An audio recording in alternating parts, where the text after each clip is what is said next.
Hi Capricorn, this is Jav. Welcome po sa ating channel.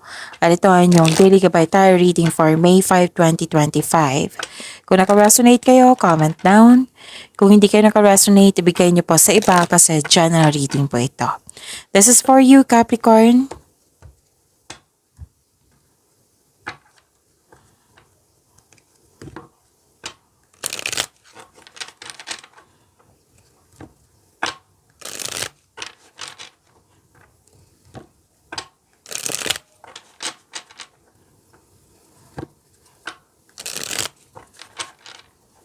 Para po ito sa inyo Capricorn.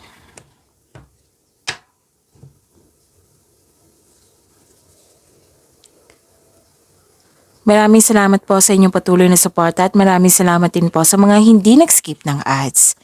Gamitin ang reading na ito bilang gabay lamang sa mga hindi pa nag-subscribe, subscribe na po kayo at click bell notification para malaman nyo na may bago tayong video. Para sa mga gustong magpa-reading po,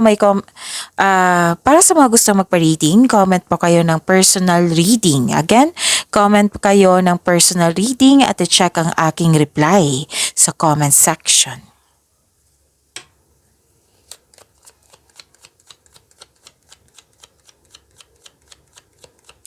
Spirit Guide, mga ganap po para kay Capricorn. I need 3 cards po.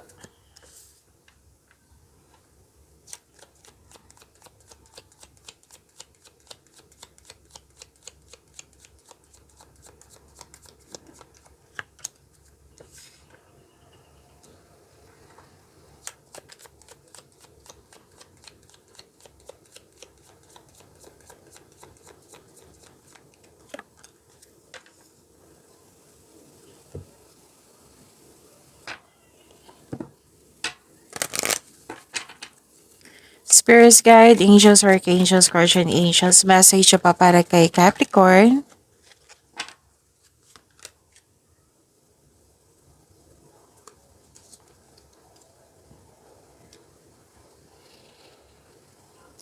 Okay, Capricorn, stop overthinking kasi nakaka-drain ito ng energy.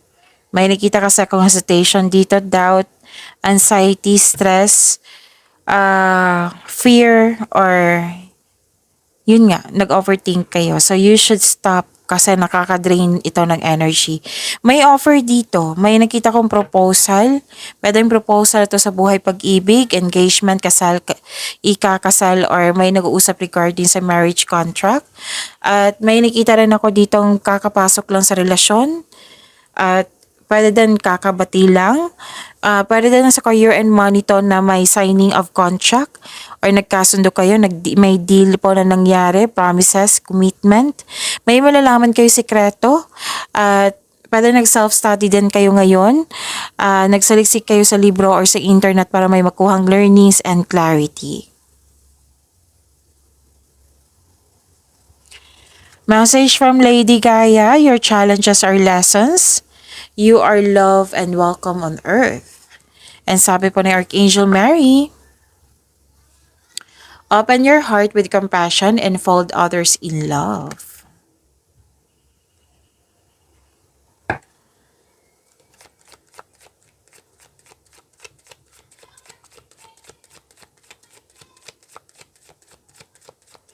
Spirit Guide, ano po yung energy ni Capricorn?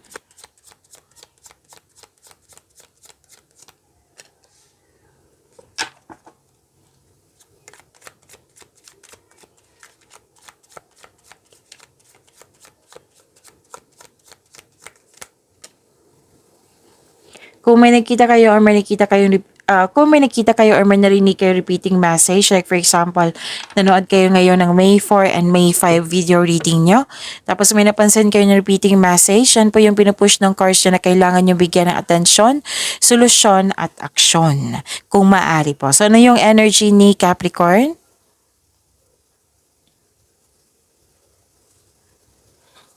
You're receiving love. And please expect na marami kayong ginagawa ngayon. And this, pwede din nag-self-care kayo kasi may nakita ko ditong beauty, happiness. This is again, sa astrology pa, this is Venus, love, beauty, money, and creativity. So this is development, this is success, happiness, and you're taking care of yourself. You love yourself more. May abundance and success. Actually, may nakita kong buntis dito or fertility. So kung gusto nyo, then go. Oo, kung ayaw nyo mabuntis, then use protection. So be happy with the results of your action. Pwede din makaka-receive kayo ng malaking pera or unexpected job opportunity.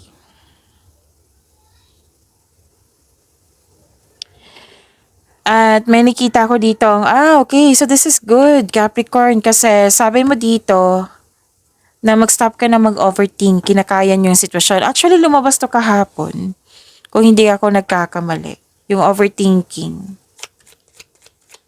So, nag-clarify siya ha, sa oracle reading nyo at sa tarot card nyo.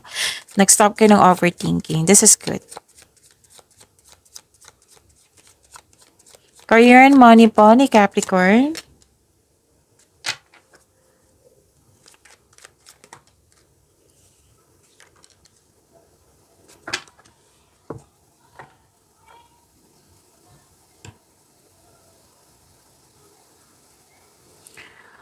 Okay, so may challenge dito sa grupo ng tao. Pwede sa family mo rin to. May tuto sa inyong desisyon or kinokontrol ka ng mga taong ito para hindi masunod yung gusto mo sa buhay. May nakikita rin akong conflict over property. Pwede din na nagkaroon ka ng hesitation na lumabas in yung comfort zone. So sabi ng card dito, if you're serious about your growth, then you have to step out from your comfort zone. So may ilan din nag-take advantage yung kabaitan. Mag-ingat kayo sa mapaninlang at pagnanakaw.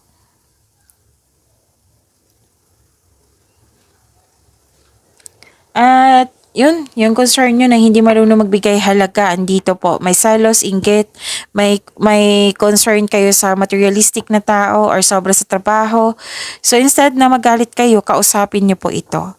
So dalawang card ni mismo nagsabi dito ha, may nangingialam sa inyong decision making process.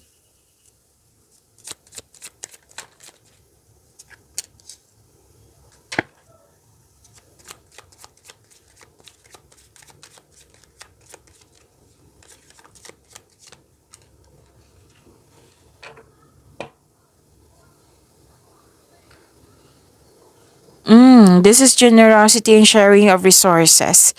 Actually, makakatanggap ka ng regalo or tulong mula sa inyong pamilya, kaibigan, or sa partner mo. Pwede kayo ang nagbigay ng tulong.